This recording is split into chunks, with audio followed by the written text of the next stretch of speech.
Welcome to On My Couch. Sue is my co-host, and what we do is we actively seek out opportunities to have really good conversations with really interesting people about topics that we want to learn more about. The intent, as I said, have a great conversation and hopefully learn something that we can apply either in our professional life or our personal life. So from an introduction perspective, my name's Damien. I'm the founder of OMC Group, and what we do is we work with individuals and teams and organisations, and we fundamentally help them work better together. That's sort of our why.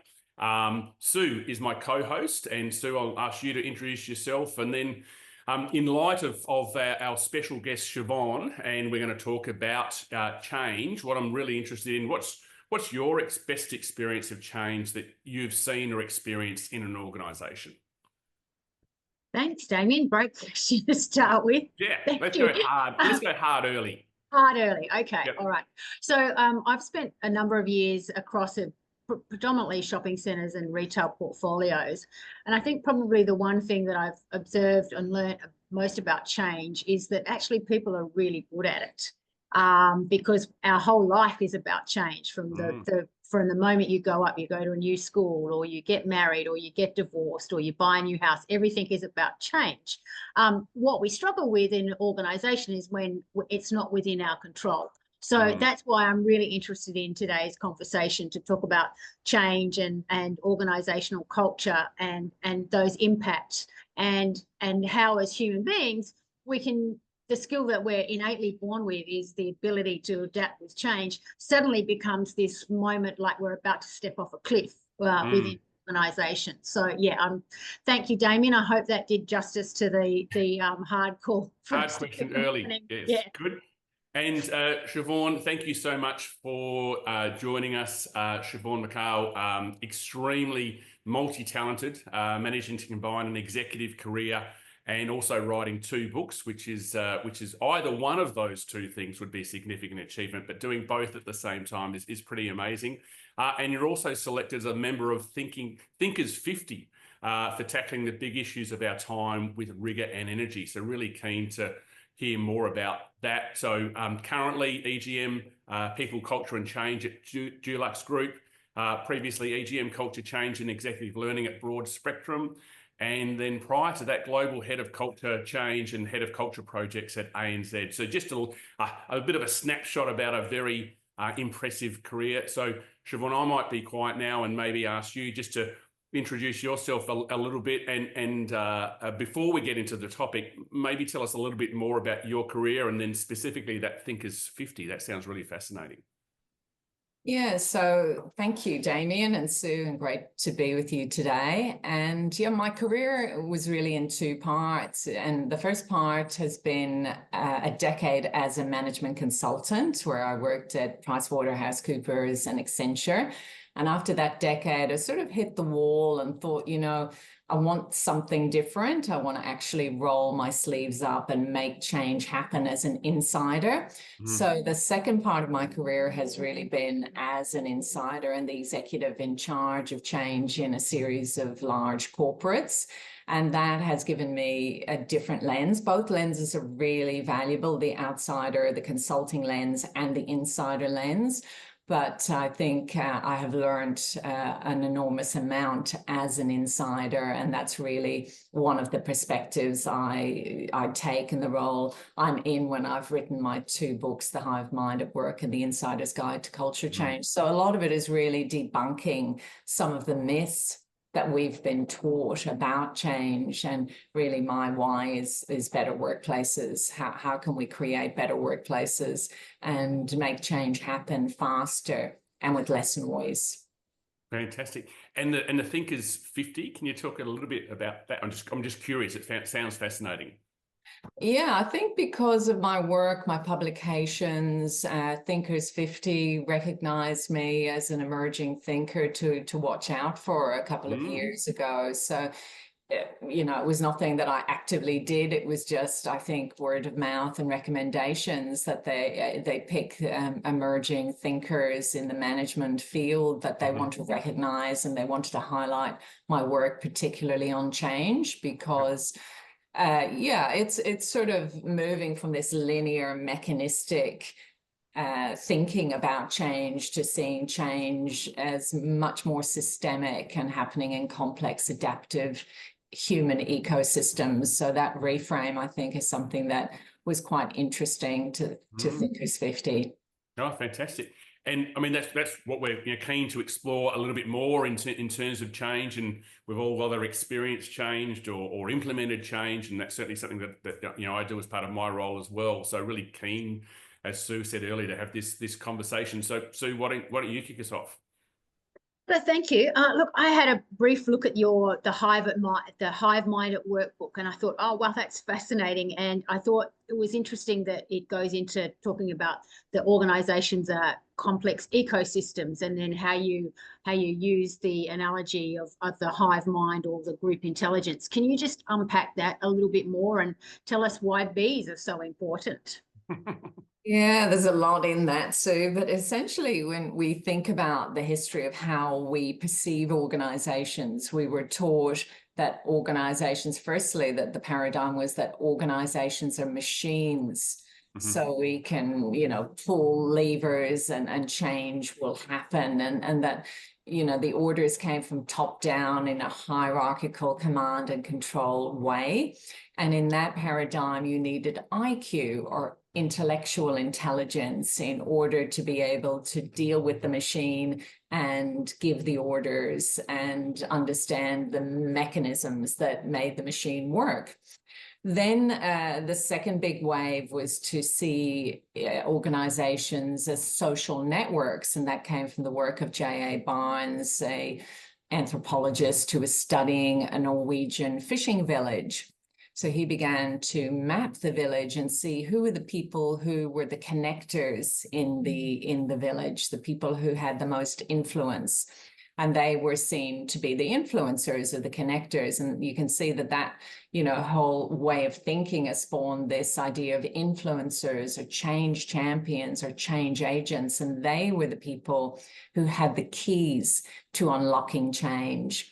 So what I'm positioning in the Hive Mind at Work is that there is a third and a very different way of looking at organizations. And this is as ecosystems, human ecosystems, where each part of the ecosystem plays a critical role. So it's not just the influencers, it's not the top-down mechanistic linear process of change. It's this ecosystem model where each part must take up its role in a leader-led way during change. And the bees are a fascinating analogy, and they are a great example of high-functioning ecosystems where each part plays a critical role. So, yeah, that's the sort of summary answer to that question, Sue. And I saw there were 4 parts. I think there was hard work, teamwork, role clarity, and resilience, I think, were the 4 topics. And it says that there's a group of people, and where there's some in each bucket. Is that how you would describe that sort of group intelligence? Well, group intelligence is, if you think about IQs needed in the machine to really just manage the cogs, EQ is what is needed in the social network, because as an influencer, you need to be influencing others with emotional intelligence, understanding your emotions, understanding the emotions of others. So EQ came to the fore in that view, or that lens on the world. But what I'm saying is IQ and EQ are necessary, but not sufficient for the complexity we face in today's workplaces.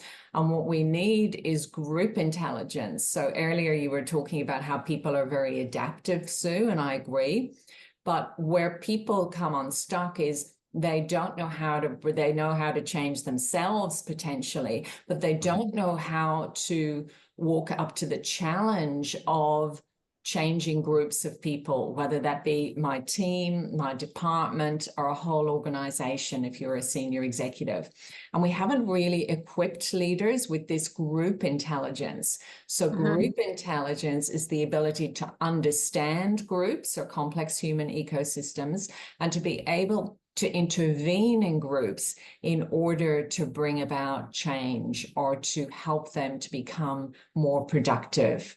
So that's the distinction. What I'm saying is IQ and EQ are necessary, but not sufficient for the challenges we face in today's world. Okay, it's a very interesting way of looking at it, and you're right. You often hear the word change champions or change managers, and that in itself is a frightening title to give to anybody. And then more importantly, to be, oh, hang on, you're the change champion. That must mean I must do what you are asking me to do. And I think that's a nice way of really breaking down all of those barriers and saying that it's we've got to be like a hive, a bee community. Yeah, you're exactly right. Change managers. So you manage change in a linear step-by-step fashion. And, even if you ask managers, how did that change occur? They will describe it, oh, we went from point A to point B to point C in quite a logical linear fashion. But actually, it's very rarely, if ever, that way. So change is emergent. It is, it's unpredictable, and it often creates unintended consequences. So my book is aimed at giving leaders and managers a toolkit to really navigate change and to take up their change leadership role, hopefully with better outcomes, because we've all heard about the change initiatives that fail to deliver the expected benefits. Which is a nice segue, because in your book, I think you introduced the lens model, and just you're wondering if you can just provide a quick overview of that, and maybe an example of each. So I think, if I understand correctly, lens is look beyond, experiment, nudge, and then strengthen. Could you sort of expand a little bit more on that?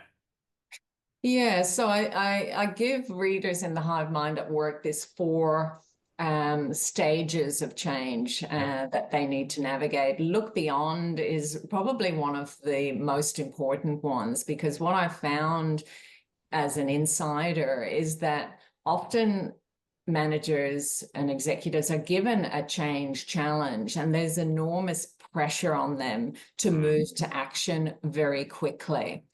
People want results, they want them now, they want fast delivery.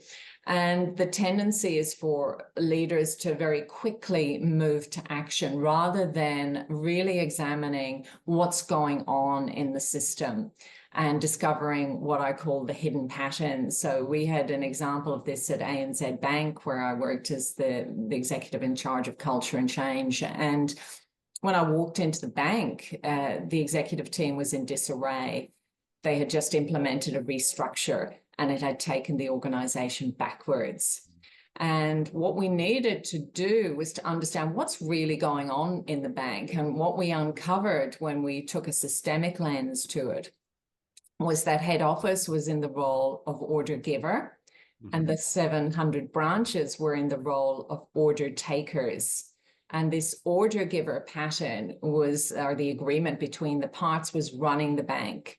Now, once you see that pattern, the underlying agreement that's running the bank, you put in very different interventions than a restructure. We actually redesigned the whole operating model. So look beyond is incredibly important, and the step where most executives or managers go wrong during change. They don't see the pattern. They don't see what's really going on. They're actually just dealing with a presenting problem. So look beyond. Yeah, you got me. Sorry to interrupt, but you got me thinking. That's also, that's sort of almost like that adaptive type of challenge to sort of get, how do you get yourself off the dance floor up on the balcony having a look? Is that sort of, would that be a relevant sort of related concept? Yeah, it's definitely a related concept. The HiveFit's adaptive challenge. I think it's moving beyond just calling it an adaptive challenge, though, to diagnosing what is it. And rather than taking a mechanistic lens, taking a systemic lens. So the systemic lens is recognizing the roles and relatedness between the parts, rather than pinpointing a singular root cause. So if we look at any examples, in history, even like one of the ones I talk about in the Hive Mind at Work is the Lehman Brothers collapse, after Lehman Brothers collapsed in the, the Great Depression, or the financial crisis in 2007, a lot of analysts swooped in to blame, what was going wrong there. Was it the incentives? Was it the CDOs? Was it the CEO? What was happening, and pointing at singular root causes. But when you look at that complex banking system, what you discover was running it was a short-termism pattern.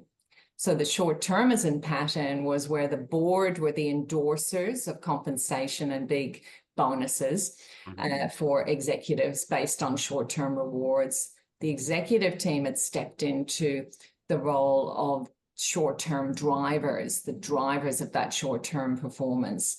And the auditors had stepped into the role of window dressers, sort of covering up for some of the fraudulent behavior.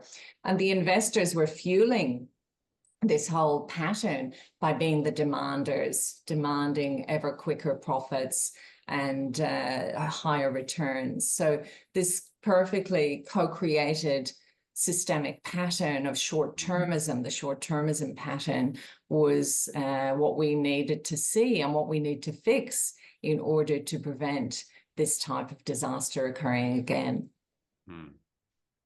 Okay, great. Thank you. Thank you. I did interrupt. I do apologize. So I think you're about to talk about the experiment as the next component of the lens model. Yeah, so in the book, I go on to talk about the importance of experimentation and how the toolkit for doing that for leaders, because often in complexity, there isn't just one answer, or it's very hard to see the pathway through. So for example, in the ANZ Bank, one of the things we did was we knew we had to implement a new operating model, but that was a very big change from this command and control hierarchical structure in the bank.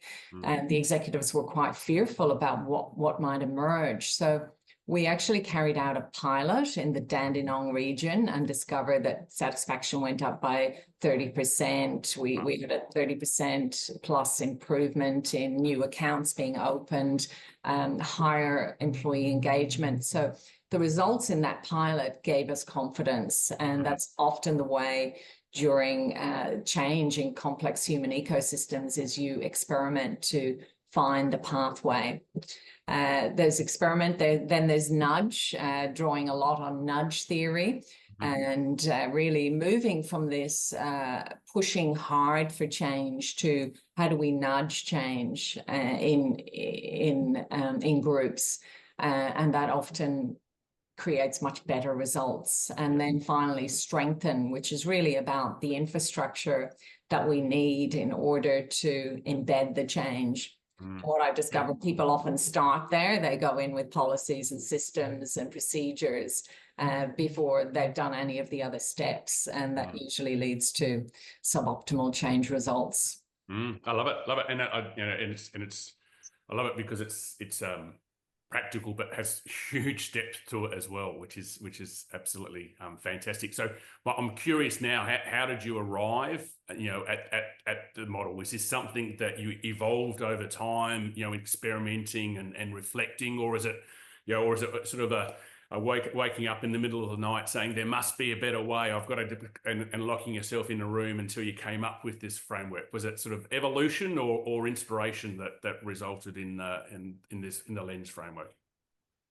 Very much, I think, evolution. So I think as a decade as a consultant, I was applying all the tools from all the reading that I'd done about change, and often getting suboptimal results. And then when I became an insider, I started really busting all of these myths that I've been taught about change, and thinking, if this doesn't work, there has to be a better way, and really applying a systemic lens to this. But systems thinking and system theory is often quite turgid. It's hard to get a grasp of, and it can be put people right off as soon as they hear, some people right off as soon as they hear it. So I was looking for a metaphor that could help explain some of these complex ideas to people.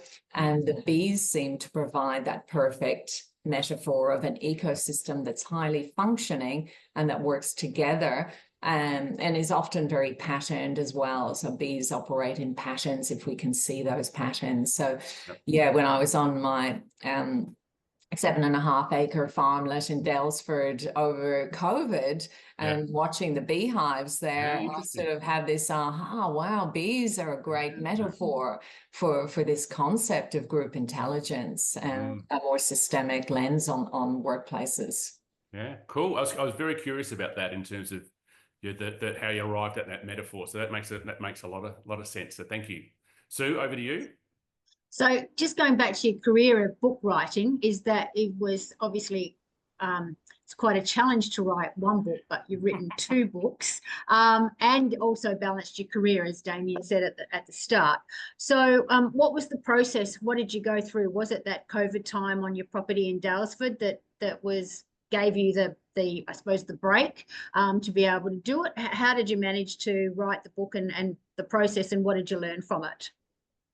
Yeah, great question. I think with the 2 books, the first one was emerged over a number of years, and really I was creating a spreadsheet of all the theories, but gathering stories. So I had all of these concepts and theories that I wanted to teach people about, but I knew that just talking theoretically was not going to land with people. So I started gathering stories from my work that would be proof points of the myths that I was busting. So that took quite a number of years. I think the thing you learn is the power of discipline, because you've got a senior executive role and what works best for you. And for me, it was getting up at 5 a.m. And that's when I did my writing. You know, I got 2 hours in the morning where I found I was most creative. I was fresh, and that really worked for me. But the discipline of getting up at 5 in the morning is what you had to really crack, and relentlessly every single day. And it has to be fueled by your why. And you've got to get really clear about your why, because otherwise you won't finish it. And for me, it was really better workplaces and my role as an educator. So I really saw my role in 2 parts. The first was the executive in charge of people, culture and change at Dulux Group. But my second critical role was as an educator to really pass on what I knew, because I was looking at books about change. And really, they were falling short. A lot of them had this lens of EQ or IQ.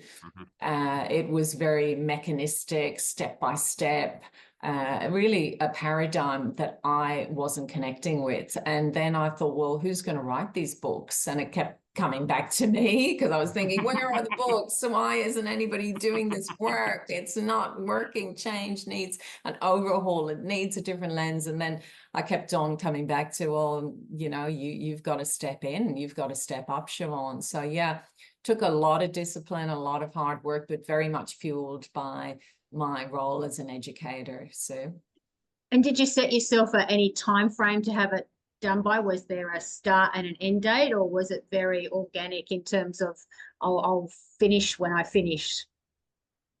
The first one was more organic. The second one, because my publisher I had a publisher, HarperCollins in New York. Eventually I got a publisher for the first book, but then the second book, they liked my work. So they was very much approaching me and saying, yeah, we want this book. And then there's a deadline. So but the second book, you've learned a lot. You know how it works and the importance of things like structure, getting your structure really clear and getting your what's the book about really clear. But the other thing you learn when writing is that sometimes the writing process itself allows you to think. You know what you think because you have to write about it. And sometimes you only get that clarity because you think, I've got to write about what is culture. What is culture? It's such a basic, or what types of intelligence? What am I talking about? It's not IQ, it's not EQ. What is it? Okay, it's group intelligence. So you get clear because you have to write about it, which is paradoxical in a way. Mm. And when you talked about getting up at 5 a.m. in the morning and having the 2 hours, did you ever did you do that religiously, or did you just say, you know what, there's some days I'm going to jump out of bed and today is not one of them, so I'm going to take the day and come back again stronger tomorrow? How did you manage your own personal sort of energy and having a deadline as well? Yeah, I think for me, if it's not working, you don't keep pushing it. If you're not, if it's not flowing, if it's too hard, you sort of mix it up a bit. Mm-hmm.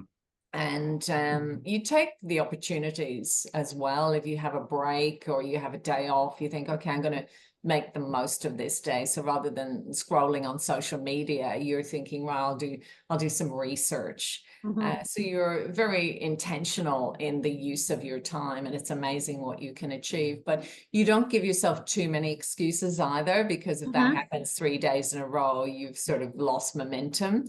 So you got to keep up the routine, keep up the rhythm. And often you find, for me, like I might think, oh, I finished a chapter and I'm about to send it to my editor, but I'll just go for a walk. And it's amazing what you emerge just by percolating on a walk. A lot of my thinking was done during my walks and just testing. You come back and you think, oh, I've got a distinction that I need to make in that chapter. I need to restructure that chapter. So giving yourself time out to percolate before you press the go button. And that's probably a really great lesson or a piece of advice for people in very senior management positions, or in any management position. Sometimes that just taking that time out to reflect and give consideration actually means when you come back to it and you look at it again, you go, oh, I get this, I need to modify this or change this or improve this. That is a really great piece of advice. Yeah, absolutely. So in the Insider's Guide to Culture Change and also Hive Mind at Work, I mean, as we've been talking about it's about change and successfully implementing change, and certainly I think certainly I've been working in this space for a long time, and I can remember I think it might have been late 90s, research by Hewitt Associates that about the impact of what happened to the share price of organizations that merged. And in that research, the share price of the merged entity actually was lower than prior to the merge, and predominantly that was about as a result of the people side of things. And I think you've already alluded to this in terms of, I'm always fascinated about the why of that, and do you think it is because of that traditional mechanistic approach to change? Is that why that some organizations still in 2025 really struggle with it? Yeah, I do think so. They view mergers with a very technical lens. So it's simply the coming together of two entities. Whereas, you see them as ecosystems, each with its own patterns of operating, and you're putting them together. How do you begin to integrate those two in a way that doesn't destroy the value? We just smash things together. And often restructure. Again, the restructuring, we're moving the deck chairs, and we're really trying to rewire, but not doing it in a systemic way. So we're not really seeing the patterns that are in entity one and the unique patterns in entity two. We're just smashing the two of them together without the underlying work to redesign the operating model or how that ecosystem together will uniquely function. That's the work that's often missing, that operating model work and the roles and relatedness, the new roles and relatedness between the parts. Which is hence the look beyond the experiment, the nudge, and the strengthen as in terms of that. Yeah. Exactly. Another question for you, and in your experience, common myths or misunderstandings that you find that you're regularly responding to. Is there two or three sort of, do you find yourself having, here we go, not here we go, that's not the right phrase, but I'm having this, this question has come up again. What's some of the common myths or challenges that you've dealt with over your journey? It's a great question, and three big ones spring to mind. The first is, and this happened when I started with an infrastructure company that needed to become more commercial. It needed to create a more commercial culture. I was interviewing the executive team, and the CFO, I'd spent an hour with him, and he was telling me how it really needed to get sharper, and the company was losing money, and the contract managers didn't know how to manage their budgets, and it really needed a culture change. And as we ended the meeting, we stood up and he shook my hands and he said, "Good luck with the culture change." And in that moment, I realized that he thought it was HR's role and HR's role alone to change the culture. So the first myth is we can delegate change either to HR or to champions or to committees rather than leader-led in all parts. The second one is that we move too quickly to solutions. So another example of that was when there was, I was working at the same infrastructure firm actually, and they were having an increase in safety incidents. And the response of the head of health and safety at the time was, we need a policy, we need a new set of policies. And I said, well, how many policies do we have already?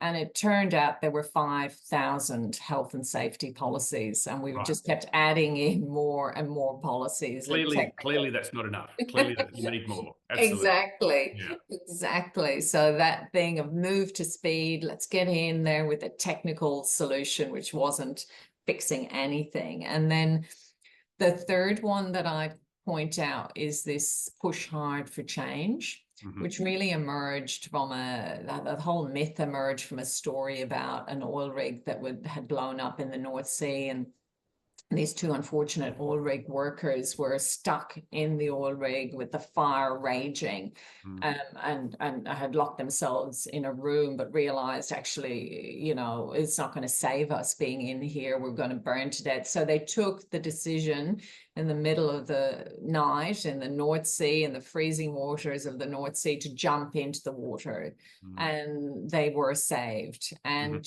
some change gurus sort of took this story and created this thing about, if you want change to happen, you've got to light a fire, you've got to turn up the heat, you've got to, make them, sort of suffer. And how inhumane is that? And it led to this whole thing about pushing hard for change and turning up the heat, whereas I think the more you push and the harder you push for change, what happens systemically is the system pushes back. So you get this push, you push, I push back, in sometimes in subtle ways that sabotage the change. So this pushing hard for change is another myth that often backfires.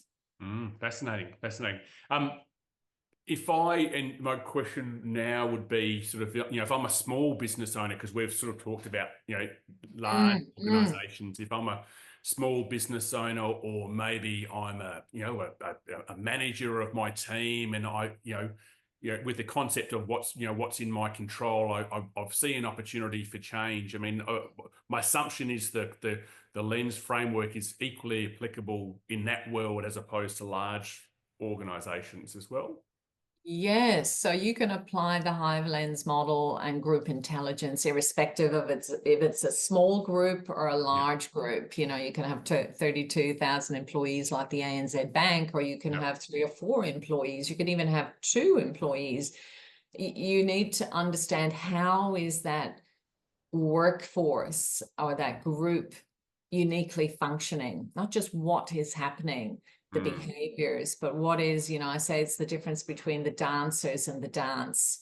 Often we focus on the dancers and the steps and what they are doing and their behaviors, rather than seeing the dance, which is the co-created pattern, the pattern that's running the workforce or that group, and the roles that different parts are stepping into to keep that pattern going. So yeah, it's applicable whether you're working in a small group or a large group, to see, you know, I give lots of examples of these patterns in the group and how you can diagnose what's going on in your group and start to bring about change with less noise and hopefully a lot quicker.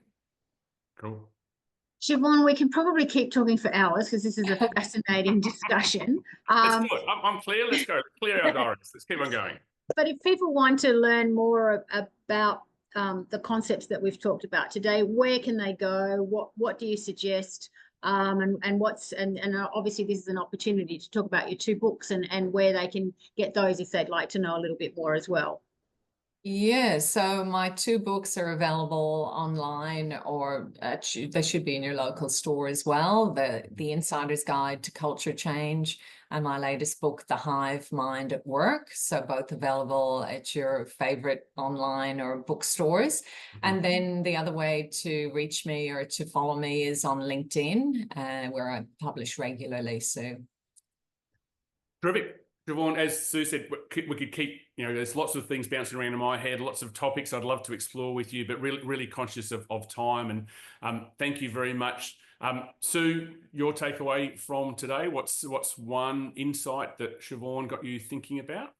Well, I thought it was a really great sort of provoking discussion, a blend of theory, and I think that's always good, but also it was much more the practical advice that you could provide, and I thought that really made sense, if you like. And I thought that concept of when you talked about your learning from being an insider and an outsider as consultants, that's sometimes exactly the role that we have to play, is being, yes, I can remember that from being inside, but also now I'm looking at it through a different lens. So I thought it was a really great blend and a really thought-provoking discussion, and got a lot out of it. So thank you, Siobhan. thank you, Sue. And Siobhan, again, thank you so much. Great to reconnect with you after a number of years. But yeah, thank you so much for making time and being with us on our couch this morning. Great, thank you both for a really interesting conversation. I appreciate it. Well, and Damien, this is totally unscripted, but one of the boards that I'm on is, as you know, Prezi digital gift cards. And one of the concepts that Prezi has is a workplace reward and recognition program called Prezi Buzz, of all things. And it's a Slack or Microsoft application where your own team recognizes each other, and they use bees as their bee emoji to recognize team members. And then obviously once a team member gets a certain number of bees, they transform into a Prezi Smart e-gift card. So I was delighted that Prezi obviously is really aligned to the whole concept of the Hive Mind at Work through Prezi Buzz. Brilliant, love that. I think, Siobhan, we've just had a good example of guerrilla marketing. I think that's Go, Sue. Yeah, well done. So again, thank you so much. And Sue, thank you for your time. Really enjoy these conversations. This we posted on Spotify. If you want, in the meantime, if you want to learn more about OMC Group, we're at omc-group.com.au.